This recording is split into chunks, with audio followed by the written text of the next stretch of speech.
Hey everyone, welcome back. Is your Marcus mobile app freezing or becoming unresponsive? Here's how to fix it quickly. First of all, swipe up from the bottom of your screen, look for the app, then swipe it away.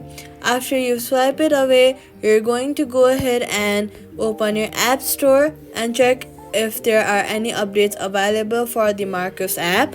Updating your app to the latest version will install latest files and remove bugs, so make sure to update it. Then you're going to go ahead and restart your phone to refresh memory and system processes. Next, head over to your settings app, go to general, then iPhone storage, scroll down, look for the Marcus app, then click offload app, then offload it. If freezing continues, then you'll have to reinstall the app. Long press on the Marcus app and then click remove app, then delete app.